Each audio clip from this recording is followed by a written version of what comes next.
Welcome students, आज हम exercise 2.5 करेंगे। Question number 3, factorise. तो फैक्टर करने हैं। फर्स्ट पार्ट है 9x² plus 6xy plus Y square. तो इस एक्सप्रेशन में 3 टर्म्स हैं, स्क्वेयर्स हैं और 3 टर्म्स हैं। It means a plus B whole square या a minus B whole square बनेगा। तो तीनों टर्म्स पॉजिटिव हैं, it means a plus B whole square बनेगा। तो a plus B whole square में पहली टर्म होती है a स्क्वायर या x plus Y whole square में पहली टर्म होती है x स्क्वायर। मतलब जो पहली टर्म है इसको हमने होल स्क्वायर लिखना है। 9x स्क्वायर किसका स्क्वायर होता है? 3x का स्क्वायर। फिर ये है तीसरी टर्म, ये होती है y स्क्वायर और यहां दूसरी टर्म होती है 2x y और हमारा x है 3x और y हमारा y ही है। 2 इंटू 3x इंटू y, 2 3 जा 6xy। तो इस तरह से 9x स्क्वायर को हमने लिखना है 3x स्क्वायर, y स्क्वायर ऐसे ही आएगा। फर्स्ट स्टेप, ये बड़ा इंपॉर्टेंट है। अब हम देख सकते हैं पहली टर्म का स्क्वायर, फिर 2 पहली टर्म और ये वाली सेकंड टर्म और सेकंड टर्म का स्क्वायर।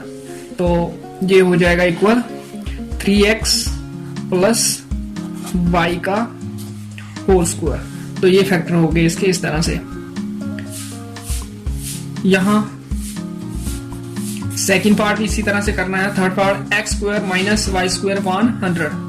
तो यहां 2 टर्म्स हैं। 2 टर्म वाली जो एक्सप्रेशन है इसके फैक्टर्स हो सकते हैं x square minus Y square करके equal to x minus Y into X plus Y.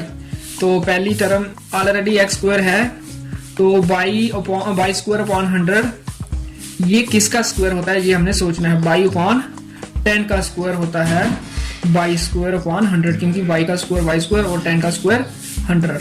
तो ये बन गया a square minus b square. ये होता है a minus B into a plus B और हमारा a है x, b है y अपॉन 10। ये हो गया a माइनस बी और यहाँ a प्लस v।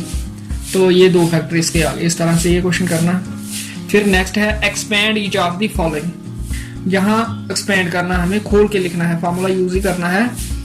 तो ये होल स्क्वायर है 1 2 3 टर्म्स। इसको अगर हम a मान लें, इसको b मान लें, इसको c, ये हो गया a प्लस बी प्लस सी का होल स्क्वायर और ये होता है a स्क्वायर। हमारा a है x plus v square, v है 2y plus c square, c है 4z plus 2ab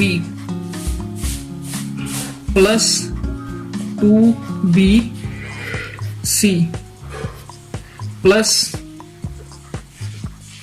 2ca। a c इधर लिखेंगे x और 2y। फिर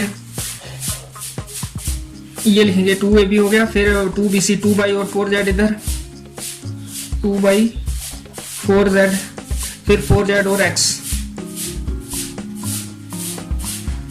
ये फार्मूला हमने यूज कर लिया। आप इसे सिंप्लीफाई कर लेंगे।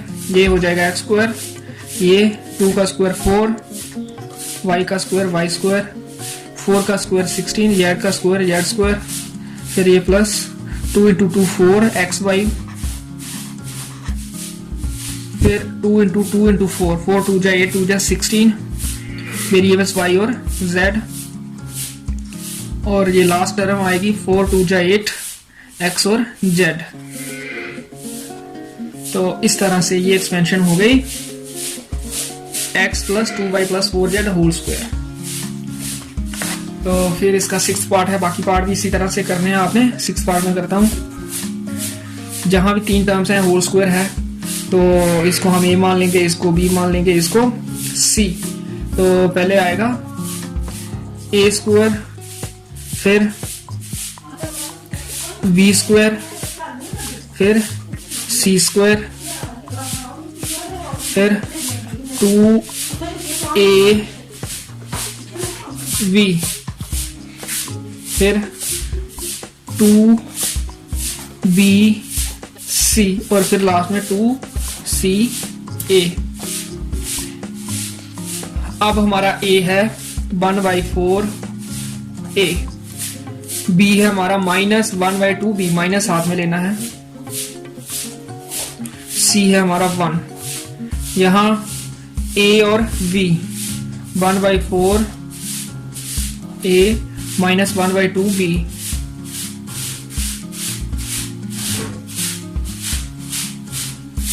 फिर यहाँ -1/2 v और यहाँ ये c, फिर c और ये वाला a 1/4 a। फार्मूला हमने यूज कर लिया। अब इसको सिंप्लीफाई करना है। ये हो जाएगा 1 का स्क्वायर 1, 4 का स्क्वायर 16 और a का स्क्वायर a स्क्वायर, फिर ये प्लस माइनस का स्क्वायर प्लस 1 का स्क्वायर 1, 2 का स्क्वायर 4, v का स्क्वायर v स्क्वायर, फिर ये 1 का स्क्वायर 1, फिर ये 2 और ये 2 कैंसिल, ये प्लस है ये माइनस है तो माइनस हो जाएगा, a और b, ए बी अपॉन 4, ये 4 बचा, a b और ये माइनस, फिर ये 2 कैंसिल होगा, माइनस और प्लस माइनस v, बाकी कुछ नहीं है, 1 इसके साथ मल्टीप्लाई होकर b ही रहेगा। फिर यहाँ 1 2 जा 2, 2 2 जा 4, न्यूमिनेटर में खाली a बचा, ये पॉजिटिव होगा, और डिनोमिनेटर में ये 2, तो ये एक्सपेंशन हो गई 1/4 a -1/2 b + 1 whole square. Next है फैक्टराइज, क्वेश्चन नंबर 5, इसका पार्ट नंबर 2 में करता हूँ। ये है 2x² + y² + 8z² -2√2 xy -4√2 xy + 8xz। तो यहाँ टोटल टर्म्स हैं 6। तो 6 टर्म्स और स्क्वायर्स जिस फंक्शन में होती हैं उसका फॉर्मूला बन सकता है x² + y² + z² + 2xy + 2yz + 2zx। तो पहली जो टर्म है इसको हमने स्क्वायर लिखना है। ये किसका स्क्वायर हो सकता है? √2x का होल स्क्वायर, क्योंकि √2 का स्क्वायर 2 हो जाएगा, x का स्क्वायर x।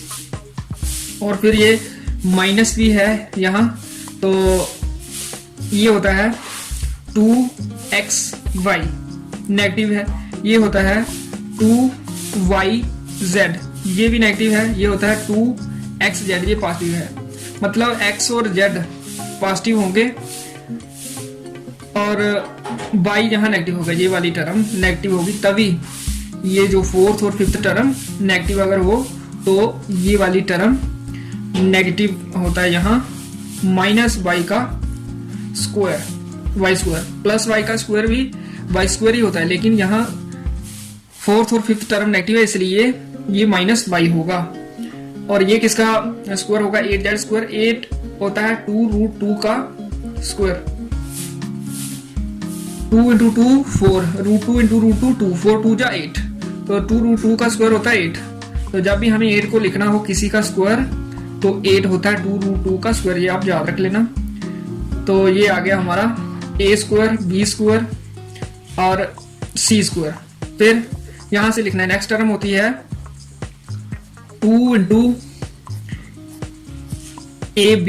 a है हमारा √2x और b है -y। ये चेक कर लेना है क्या यही बनता है 2√2xy माइनस का, तो यही है 2√2xy। तो इसको हमने इन 3 टर्म्स का प्रोडक्ट लिख लिया और ये चेक कर लेना है कि क्या इसी के इक्वल आ रहा है। ठीक है, नेक्स्ट ये माइनस आएगा और 2bc, b है हमारा यहाँ -y और c है हमारा 2√2z। चेक कर लेना है कि क्या इन तीनों का प्रोडक्ट इसके इक्वल आता है कि नहीं। 2 × 2 4, साथ में ये √2 और यहाँ तो प्लस ही होगा। 2 × 2 4, 4√2 yz नेगेटिव, -4√2 y और z, -4√2 yz, यहाँ x नहीं z होगा, ये -4√2 yz। और लास्ट में प्लस 2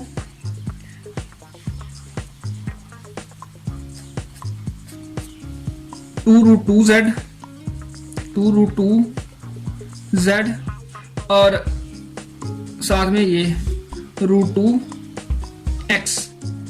तो ये 2 × 2 4 √2 × √2 4 × 2 8 और साथ में zx। तो ये भी ठीक है। तो हमारी क्या बन जाएगी expansion, a² + b² + c² + 2ab + 2bc + 2ca। ये होता है a + b + c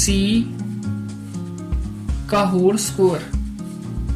तो ये हो जाएगा √2x plus into minus minus y plus 2√2z का होल स्क्वायर। तो इस तरह से ये फैक्टर करने हैं। तो यहाँ ये गलत लिखा था थोड़ा सा, ये जो 5th टर्म है ये है -4√2yz। तो इस तरह से ये करना है। आज के लिए इतना ही, नेक्स्ट क्वेश्चन मैं अगली वीडियो में करूँगा।